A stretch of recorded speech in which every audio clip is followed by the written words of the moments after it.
episode of Inside the Gig, where we highlight one of the many talented artists playing in Cave Creek, Arizona. Today, my guest is the fabulous Miranda Love. Miranda, how are you doing today? I'm doing just fine, Kevin. Thank you. You must be enjoying Arizona. You're sitting outside. I see the sun behind you. This is the time Yes, when we're all like have our fingers crossed because we're the second week in January and we're thinking if we can get through 2 more weeks of temperate days, then it's perfect from there on out. Then we can I'm start still feeling like this is perfect weather. It's warm to me, so it start works. complaining about the heat here before too long. Right. So it's warm to you because I think you go back and forth between here and Lake Tahoe. Is that right? That is correct. I live in South Lake Tahoe part-time and down here in Cave Creek the other part-time. So So we I, have both worlds. you stumbled upon an open mic I was doing at local Johnny's a few months ago, but that's not your first foray into Arizona and Cape Creek. You've got a little bit of history here. How long have you been in Arizona off and on? Uh, my family's been here. My aunt and uncle live right next door, and they have been in that house for 30 years. Is it right there? Was it right? I can't which way. Right. It's this way, right there. So it's a really special area, but when we first started coming out here throughout my childhood, there was nothing. I mean, you guys know, the longtime Creekers know, it was just like a stoplight at Cave Creek and Carefree, and that was pretty much it. So it obviously, grew and developed, and I always loved it. So when my mom came down here and bought this house in 2013-ish, I started spending a lot more time down here. And then finally, I decided that it'd be a good move to bring my kids down here and live full time, which we did from 2015 to 2018.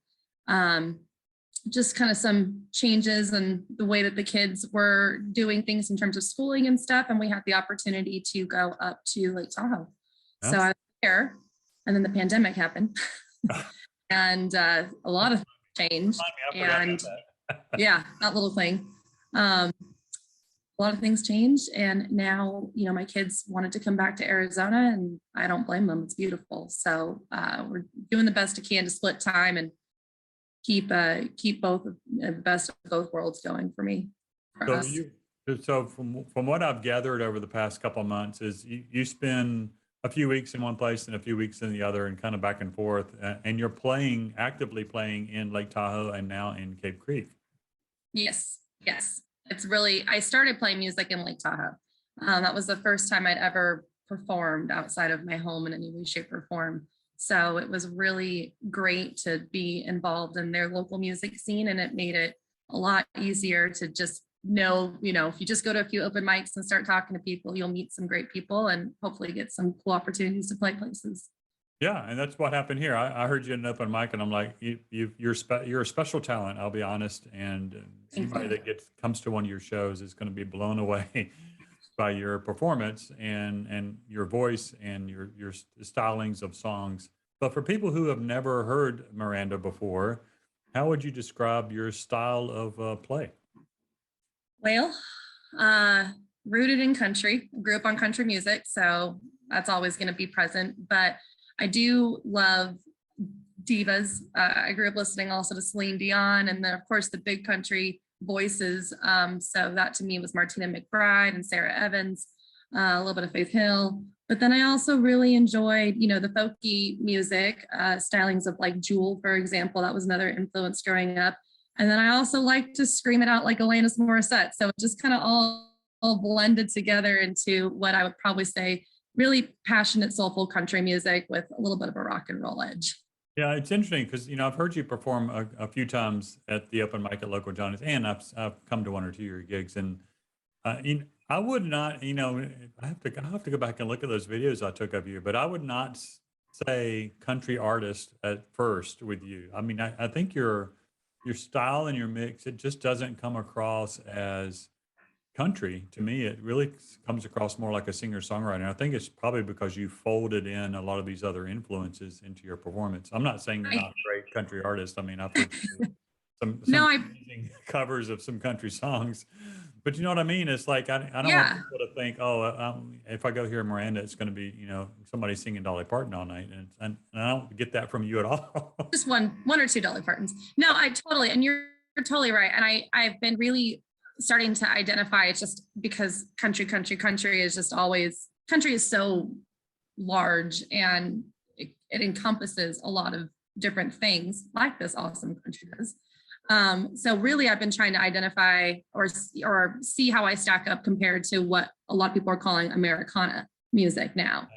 Your Brandy Carlisle, your Natalie Hemby, Lauren McKenna, you know, the singer-songwriters that I didn't realize that I really idolized until I started seeing their names on credits of songs that they were both obviously performing, and then artists that I loved for, you know, other reasons were performing. So I think that that's a really accurate observation. And I think that going more with like acoustic Americana is probably a better.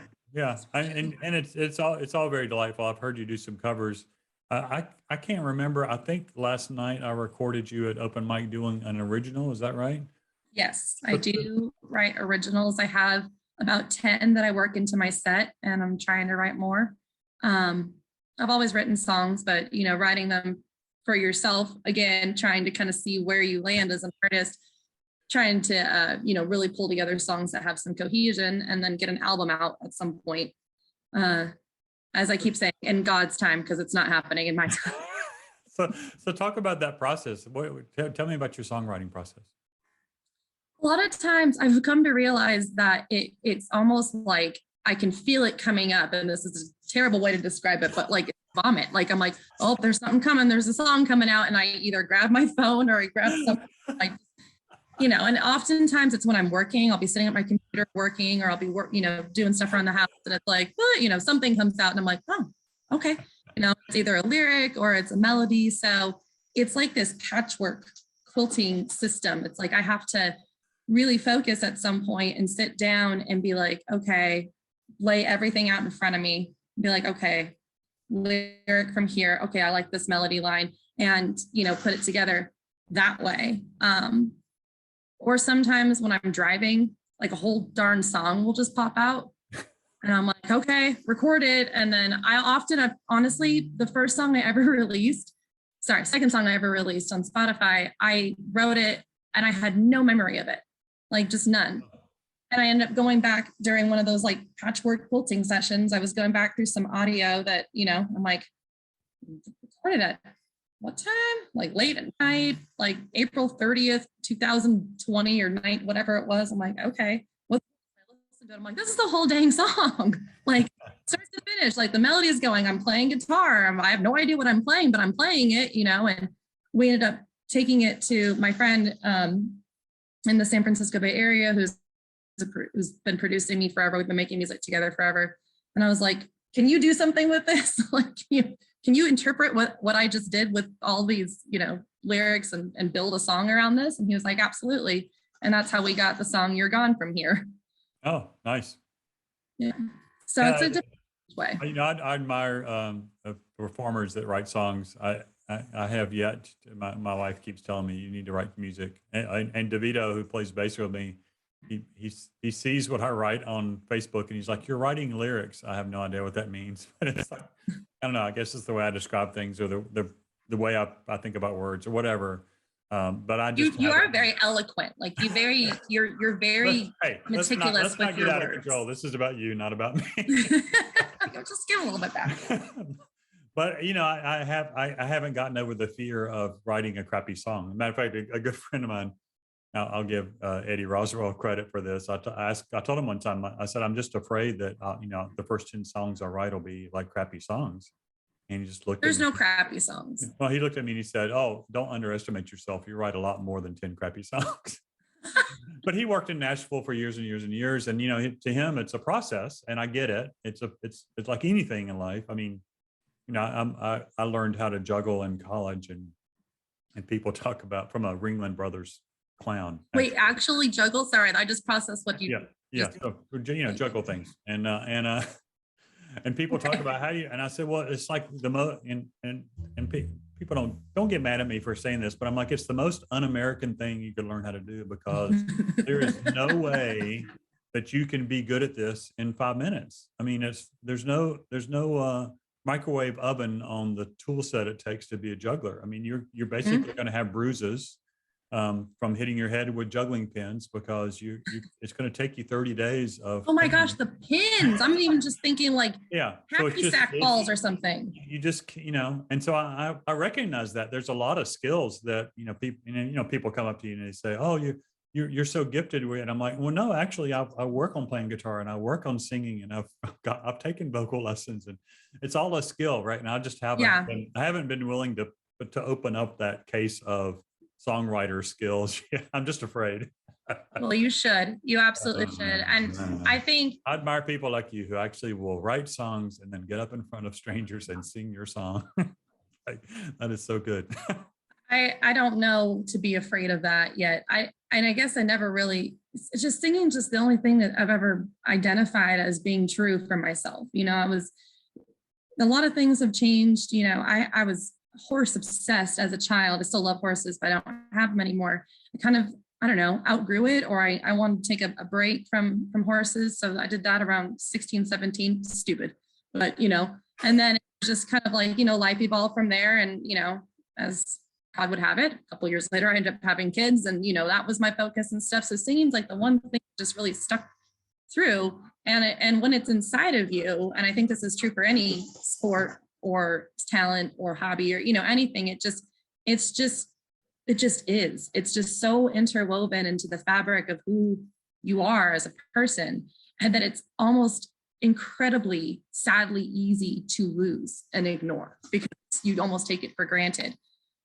And I went from being, super starry-eyed little kid, just wanted to be on stage. And I lied. I used to perform when I was younger during pageants. So if you count those, then those were my technically first performances. But I wanted to be out and I want to be on stage and do all this stuff, but I didn't really know. I always kind of overcomplicated it. It was like I had to do pageants, or I wanted to get into like doing some acting or theater, stuff like that. It wasn't just like singing wasn't enough. It's what ultimately I wanted, but I felt like it wasn't enough. And then, life goes on and I get busy. I started a company, went on a couple different career endeavors with that, with different companies, I should say. And, it's really just when I moved to Tahoe, and it's just the kind of town where you want to get up and play music. And there's a lot of opportunity to do that. It was like, this is just for fun. And, of course, okay, I'm going to be real honest. It started in my friend's bar in his house, was where it really started. And, we have a few drinks and then we start, messing around with his guitar. And I sang Free Fallin' with my friend Brent when he was playing, and everyone was just like, yeah. And I'm like, oh, like I don't do this. I forgot, Right. Darn bourbon knocked it right out of me. So they were like, you need to do this. You need to do this. So they pushed me out on, they helped me kind of like formulate an identity of how I would go about this. So it's like, once I started, it was like just that can of whatever. I don't want to say worms because that's gross, but it was just like the layer got ripped off, and it was like, Musical Miranda is back. It's time, let's go. So it just, and then, again, being blessed with the right people and the right opportunities, it's just exploded. It went from, I think my first gig was busking outside of basically like a poke restaurant in Tahoe. That was the only gig I could get at that moment. And I think 7 people walked by. It was October, it was freezing.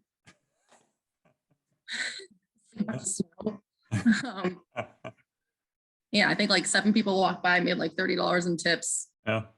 Free pokey, that was nice. And then someone said something to someone, and then one of the restaurant owner managers booking people came out. They saw me sing, they're like, okay, no, get inside. You get to go to an inside gig. Like, we have other stages for you. Yeah. That so went, and I was like, I can make money doing this. Just to help some of the viewers out. So if you stand on the street corner with your guitar case open and you're playing, musicians call that busking. Busking, yes. busking, busking. It's the musical version of begging for money on the street. Panhandling. I don't know any better way to say it. I mean, I've done it. I've done it a couple times. It's interesting because you're just kind of out there, and it's humbling. And people, just like if you're now, I haven't begged for money on the street corner, but I imagine people want to ignore you. It's very awkward. Even honestly, sometimes going into play at restaurants and bars when I come in with all my equipment and people have just been sitting there having a nice meal. Yeah. And then who wants to sing some sad with me? Like, I'm gonna put you on the spot a little bit. I'm gonna put you on the spot a little bit about your songwriting because okay. it's been running around in my head, and I think you've got a good answer to this question. So you've got sort of a country background, and you're a songwriter, and you know a lot of people gravitate towards country music because a lot, and let's not talk about new country, old country. Let's just say in general, country music tends to be great stories. I mean, country songs tend to be great stories. They have great emotion behind them. And you've written some songs. So think about one of the songs you've written and tell us what story you were trying to tell. I think one of my favorite songs, it's not my favorite recording, but it's out there because it is such an important song for me. And I might redo it at some point, but the song I wrote called Made of Gold. My same friend, Tom, my producer from the Bay Area, sent me this piano track that he had made. And he's a very like old school rocker guy. So when he sends me something that's not like, da, da, da, da, I'm like, oh. So I listened to it and, you know, there's no context. You know, it's not like this is where the verse would start. You know, there's a bridge here, choruses, blah, blah, blah, blah, blah. So it was a very just kind of like, you know, serendipitous meditative moment of being like, what's channeling through, what's being sent through just this music. And I had kind of started, it was after I had really binged on some Patty Griffin. I was really just obsessed in that. I mean, I've always been obsessed, but like I just kind of got reignited by her and her incredible ability to articulate so much into such few words. Like she's just impeccable like that. And I was really inspired by the messages that, you know, were just intrinsically woven in her songs. And I mean, a lot of other female artists, I feel like have that special talent as well. There's a kind of a girl to girl vibe going on. You just know. So I wanted to write something that was really powerful in that sense. Now, at the same time, I now have a 13-year-old, but at the time I had an 11-year-old daughter. And I'm watching her grow and navigate and really leave the childhood, you know, starting to leave the childhood behind and going into some of the worst years of growing up, which is like your adolescence and figuring out, you know, all the things. And I looked at myself, I looked at where, you know, how far I've come from being a young mom to where I am now, to where I want to go and, you know, everything. And then I look at my mom and, you know, where she's at in life and, you know, retired and, you know, living, you know, in such a beautiful place and, you know, really set herself up well to enjoy, you know, her life. And so all these different stages and everything, and my grandmother, you know, survived breast cancer. So all these different thoughts are going through my brain.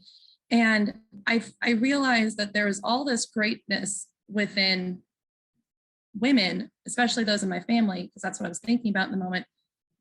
But it's not without struggle. There's just that inherent, you know, I think identity crises that women can tend to go through because there's so much that's expected of us in different, you know, societal realms and then, you know, family dynamics and, you know, kids, no kids, like there's just a lot. And there's no right way to be a woman these days. There's just being. And so I came up with the lyric, she doesn't need your silver because she's made of gold. Oh, wow. Yeah. And that was just like, well, I was just going to sing that for the whole chorus, honestly.